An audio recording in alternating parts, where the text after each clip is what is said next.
કે 2011ની જે સેન્સસ એટલે વસ્તી ગણતરી જે થઈ એમાં જે છે ઉના અને દીવ વિસ્તારોમાં મહિલાઓની સંખ્યા વધારે બતાવી દી છે.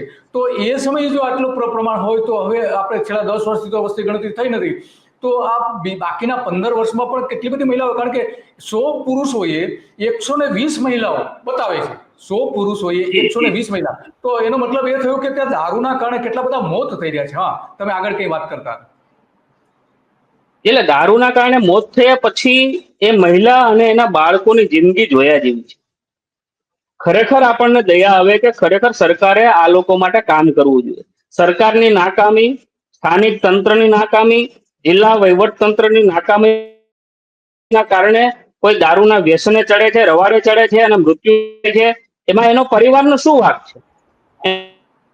નાના નાના બાળકો કે જેને ખરેખર શિક્ષણની જરૂર છે, શિક્ષણ મેળવવાની ઉંમરે એ કામે ધંધે ચડવું પડે એવી સ્થિતિ આજે છે. ઘણા પરિવાર, હજારો પરિવાર છે, હજારો કહું છું, સેંકડો નથી કહેતો, હજારો પરિવાર એવા છે ઉનામાં કે દારૂના, એનો કોઈ ને કોઈ એવું હશે કે જેના પરિવારમાં દારૂના કારણે કોઈનો ભોગ લેવાય.